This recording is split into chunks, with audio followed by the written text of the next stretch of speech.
the other thing that I think is just lazy in tennis coverage is because you are so powerful, right? And it's very obvious to everyone watching that the first 3 balls you hit in a match, it's like, okay, it sounds different, it looks different, but you became a great champion who has won multiple majors off of the heels of a serve that has more variety now, off of you're not scared to take one hand off the racket on the backhand side. There's nuance to drop shots.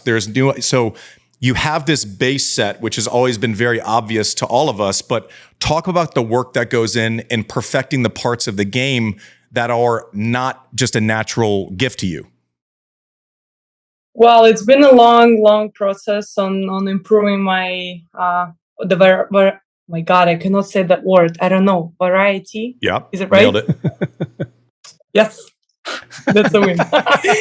On my game. So exactly that word. It's been a while since we were trying to improve all of the possible shots. But I would say that I think I came on tour as the hard hitter, and I've been told for measure time of my career that I'm not talented and I only can hit balls, and I'm good at the baseline probably, and I have to work on that consistency, and I'm a big server, and that's it. And that's what I've been told till my 17, 18. And I actually believe that, to be honest. And I was just a hard worker. Like I could stay the whole day on court and keep working, keep trying to find the right shot and the right technique for me. But then we start working with my coach, who is actually quite young, but I saw this vision on me that I can actually be not only aggressive player, but I can defend, I can use the slice, and I have touch and everything. And we've been working on that since, for the last 4 years, I would say. And finally, thanks God, things start working together, and I start feeling like where is the moment to use those shots, when I can go for the drop shot. Actually, drop shot, I've been always, like, for the last 5 years, I've been always good at practice court. Like, I could do drop shot, like, nonstop. But I just couldn't understand, like, how can I use, like, when I can use it on court and when is the right moment. And I just didn't have this understanding, And then I played that match against Vitalini in Rome, and I was injured. My back was hurting a lot, but it was quite principal match. And I was like, okay, whatever gonna work today, I'm gonna take it. And I was like, I'm just gonna drop shot every other point, and let's see what happens. And I don't know, I think I made like 30 drop shots. And after that match, I started to understand, okay, I know how can I use it, where, when, and where I can use it against whom. And so, yeah, it started working better together, and we started working a little bit more on those touch, on that touch game. So, yeah, I would say that I wouldn't win a Grand Slam without improving my defend game, my serve, to not only overhit the serve, but sometimes put the player like under pressure by like changing the rhythm, the speed, the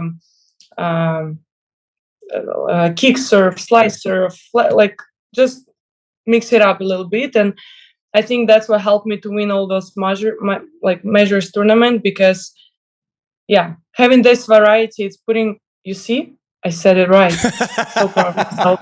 It's improving on weaknesses. So having this variety is actually putting so much pressure on the opponent, and now they have to guess, like, if I'm gonna drop shot or I'm gonna go for my heavy shots. And I feel like when they step into the court, I can just hit through them, and they're not gonna get the ball in the right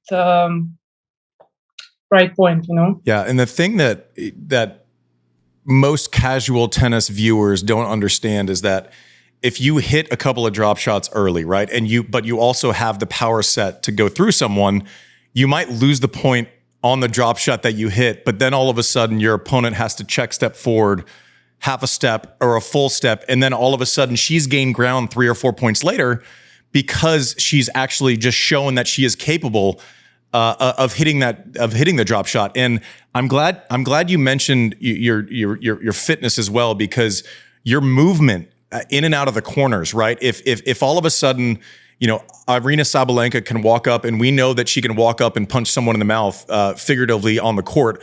But then all of a sudden, when you do get the upper hand, she's able to get neutral. That is a frustrating place to be if you're someone playing her. How has that commitment been? Because the movement is a marked improvement from 3 or 4 years ago.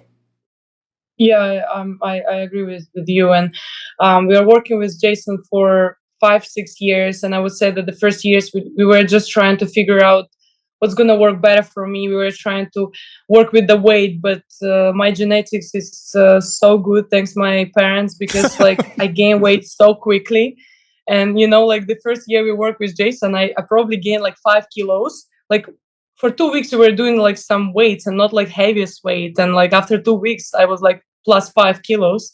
And I was okay, probably it's not going to work on court because I felt too heavy. So then we changed the program, the program we were doing. And it's also didn't work. It was a long process on first of all building the right muscles, because when I first got to Jason, I didn't have my back was weak, my glutes was weak, my hamstring, I was weak, I didn't have enough of tennis muscles, the muscles I'll need on court. So we were trying for I don't know, several years we were working on those muscles just to get them stronger. And then I think in the past 2-3 years we figured our way of practicing that body weight, a lot of mobility, a lot of active mobility, I would say. And of course there's conditioning trainings, a lot of running, and that stuff is working really well for me, and I feel really good and connected on court. Another thing that I was disconnected, my upper of my body with my legs were so disconnected on court, and I was bit off the balance all the time. So we worked on connect the whole body. So when I hit the shot, where the heaviness come from is from this balance.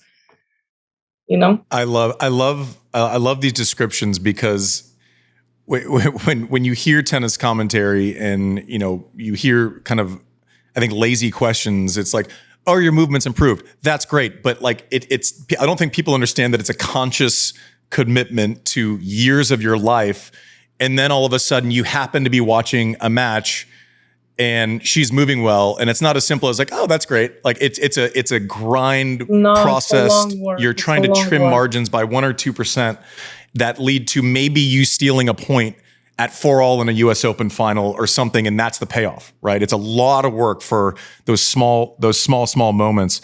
A couple more questions, and then we'll let you enjoy your off season, or at least the start of it, or try to. Hopefully, you're less stressed now than when we started. I'll go to the airport in a couple hours. So. Unbelievable! It never stops.